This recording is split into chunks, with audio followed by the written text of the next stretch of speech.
It was a cold and windy day on our way to Canada from our small apartment in Seattle. I don't know why Mother had to drag my brother and me to a cabin in the middle of nowhere. It made no sense to us. She did it every year. Adrian and I never had any fun. There was no electricity or even service. We had to spend a week without talking to anybody. How were we supposed to manage? I can't talk to my best friend. Mom, why do we have to go to Canada? Adrian complained while staring out the window of the passenger seat. Sometimes we just need to get out of the city. You guys have to figure out that there is much more to see than just Seattle. Plus, your Uncle Rob won't be in his cabin this week. It's a perfect time for us three to bond. Mom replied. But I can't talk to my friends for a whole week. I whined. You'll be just fine. When I was your age, we 14-year-olds didn't have iPhones or iPads. We found ways to entertain ourselves. At least your brother is being a little more mature than you, Miriam. Mom said, going on her whole when I was your age thing. The rest of the drive was silent. Adrian and I enjoyed the last bits of phone service before it was all over. Mom turned on the radio and connected to her Spotify. She started playing her horrid music consisting of every artist of the 50s. I didn't mind Elvis, but everything else was just not my style. Adrian and I were into cool and newer music. After about a 4 or 5 hour drive, we reached the sad-looking cabin. This is where our nightmares would begin. Our uncle was crazy for living out here. It was about a 10-mile drive to get to town.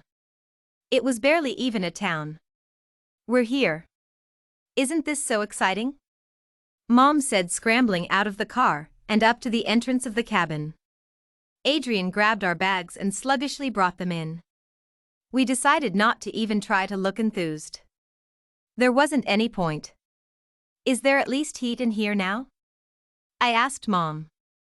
Oh yes, honey. Your uncle probably couldn't survive very well up here without the fireplace. Mom said, opening up the cabinets to put the food we brought inside. Wait a minute, where's the bathroom? Adrian asked while looking around. Outside. Mom replied. Why is it outside? Adrian said, panicking. Uncle Rob wasn't able to get water out here any longer, so he had to make an outhouse. Mom said, casually unpacking the rest of the food. But it's cold outside. Adrian said, looking at her shocked. You'll be fine. If Uncle Rob can do it, you can do it.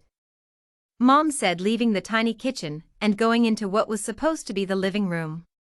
There are only 3 rooms in this entire thing, Mom. And how are we supposed to get water? I cried out while walking around. I know, dear. And don't worry, there's a little creek just nearby. Mom said, and added some wood to the fireplace. It's freezing outside. There are at least 10 inches of snow so far, and it's still snowing. The water is probably frozen by now. Adrian mentioned. You two really don't know much about nature. The creek shouldn't totally be frozen. Just the top, but I think it's kind of funny that you thought we would walk all the way down there in this weather to get a bucket of water. Mom laughed at us while Adrian and I looked at each other confused. So, what are we going to drink?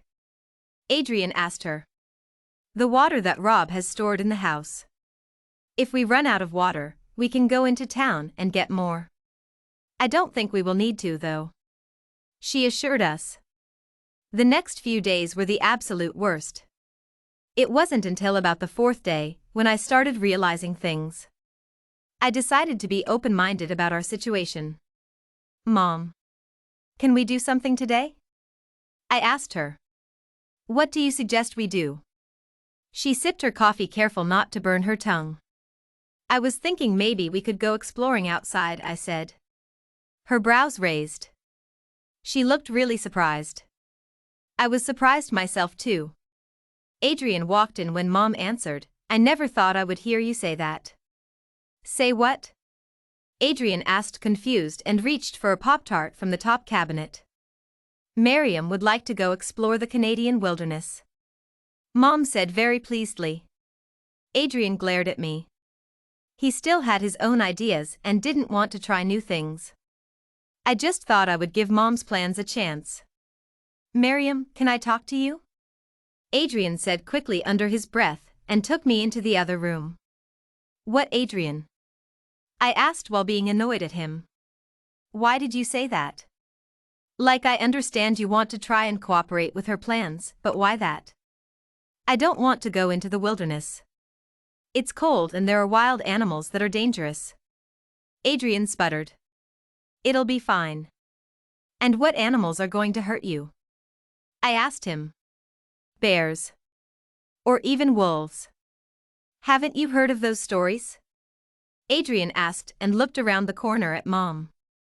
It's winter. I furrowed my brows at him. I'm not dumb, Miriam. He rolled his eyes. Well? You mentioned bears. If I was listening to anything about what Mom said, it was that. Bears hibernate in winter.